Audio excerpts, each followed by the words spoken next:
The topic tonight is mainly about the real estate industry, but the discussion will likely relate to the investment climate in the Philippines and sustainability. For that, we have invited Melesa Elsie Chua, Chief Executive Officer of CDC Holdings Incorporated and Executive Vice President of CREBA. With her is Techi Bautista, President of Jefferson Realty and Development Corporation and CREBA's Vice President for Academic Affairs. CREBA is the Chamber of Real Estate and Builders Associations. It is a private, non-stock, non-profit corporation that started out as a union of Philippine business that's evolved into the umbrella organization of some 4,000 firms, individuals, and associations directly or indirectly involved in land development and housing, construction, industries, and various professional disciplines. As the EVP of CREBA, Ms. Chua brings not only her exceptional business acumen, but also her wide influence among key decision makers in helping push for the Chamber's major advocacy initiatives to fulfill its vision for the future. The opening sentence of that vision statement is business with a social conscience. For her part, Ms. Bautista is a human resource expert and educator. She also has a lengthy record in the industry, but her most known accomplishment is the establishment of the Executive Diploma Program in Real Estate Management, which is a collaboration between CREBA and De La Salle University. We will ask our guests, how can we build a better Philippines for everyone?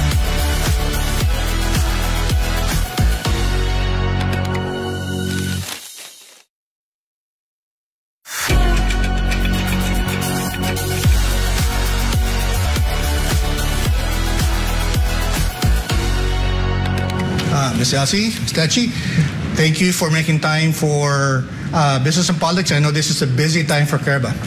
Yes. Yes. We're preparing a lot of things. Yes. So there are a lot of things going on in the country. Obviously, we're making a big rebound after the pandemic. But how is real estate? What are you hearing from your members? Are they optimistic about what you're seeing, or are they a bit cautious? Maybe let's start with Ms. Elsie. For us, I think during the pandemic, it shows the pattern of how the buyer preference to live was changed. Okay.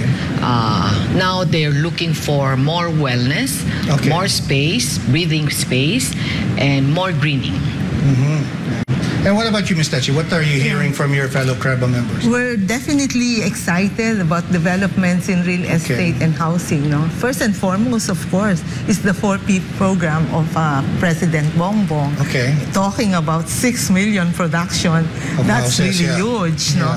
But it also brings to mind a lot of other elements that has to be addressed for that dream to become a reality.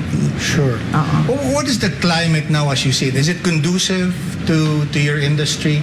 I mean, we're hearing a lot of headwinds, although they say that the Philippines is doing well, but there are other things that we are affected by coming from abroad, the inflation, right, the supply chain issues. How are we managing?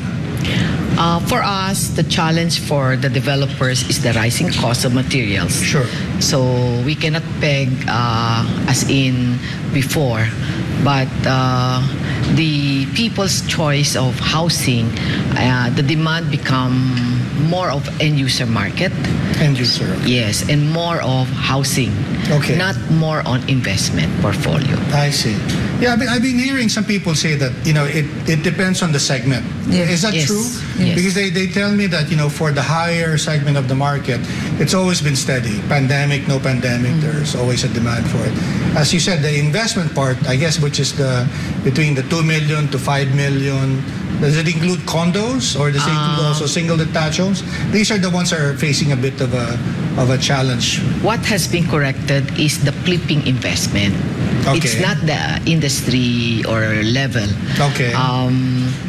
In the population, 5% is a high-end market, and the biggest chunk is the 40% of lower middle to upper middle market. So now it's more on direct end user market. So it's positive for us, and it's booming.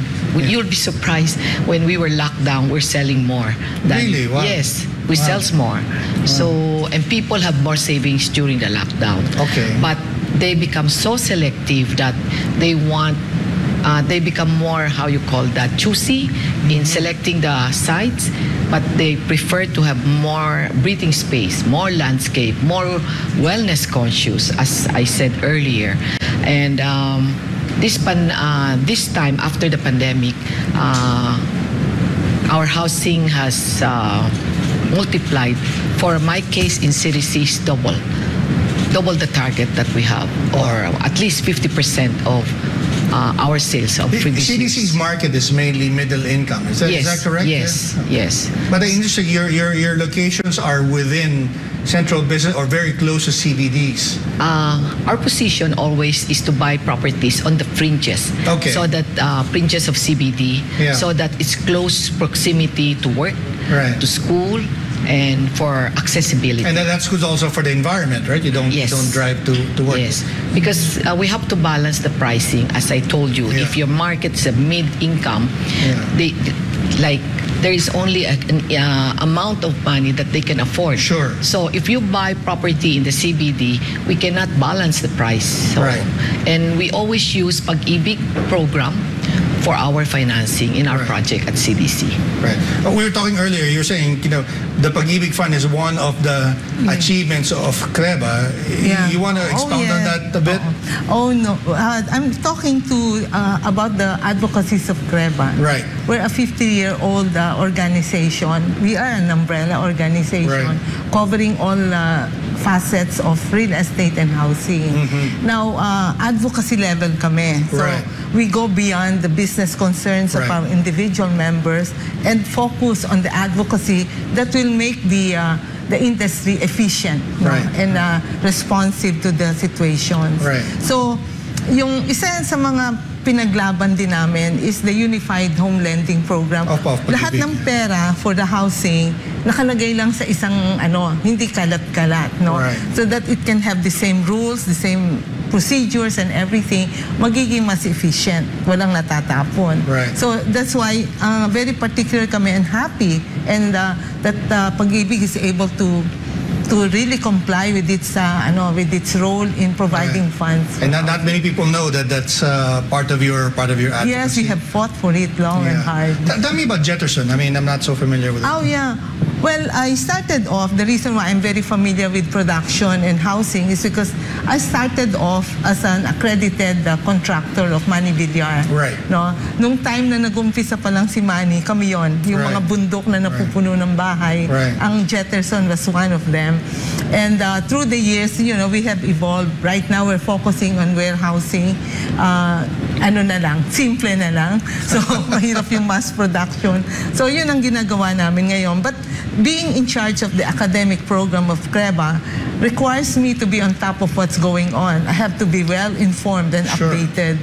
So, alam ko pa rin kung ano. I'm very active in, the advocacies of CREBA and making representations to the different agencies in promoting the industry. So, yun ang ginagawa ko ngayon. I see. As you mentioned earlier that, of course, the cost of goods is something that is challenging everyone, not just your industry, but, practically every consumer. How are we coping and what is your outlook? The U.S. Fed seems to be signaling that they might be, again, raising interest rates. They're not opposed to raising interest rates, and I'm not sure if the Philippine monetary authorities are listening to that, but of course that raises some concerns. What have you been hearing? Definitely, this will affect the industry because if the interest goes high, it will slow down our selling power or selling of our houses. Because like in our company, CDC Homes, we advocate like when you buy a home from us, it's like lease to own. So if the cost of the interest goes up, hindi na siya lease to own. Yeah, so this is a challenge for us if the interest goes up. Yeah. And you were saying, the program of the government to build so many homes. What is the backlog right now? I heard 600,000 many years ago, but that was 6 million. 6 million, yeah. They've been saying 6 million, but they did say saan location because the jobs is only in Metro Manila and also key cities, right?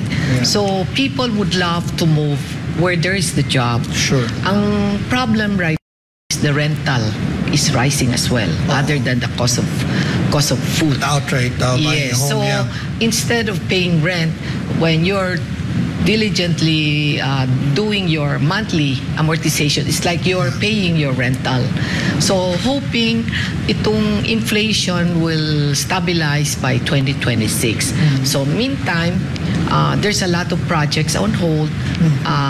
They tried to hold on it, but there are a lot more who continue build, like my company, CDC Homes. Yeah, and of course, one of the new things also is the newly minted Department of Housing. Is that how is CREBA getting along with the new department? Well, it's a necessary part of our existence in Sure. the industry, no? We have to live with each other. Yeah. Ang magandang change that happened because of the creation of the Department of Housing. By the way, DSUD. CREBA was the one responsible. You were pushing for it, yeah. No, Yeah. we are the one who created the Department of Housing. Oh, yeah. It's CREBA's advocacy. Yeah. Okay. Yeah. Yeah. Yeah, we really work with them closely and we support the leadership. Okay. Yeah.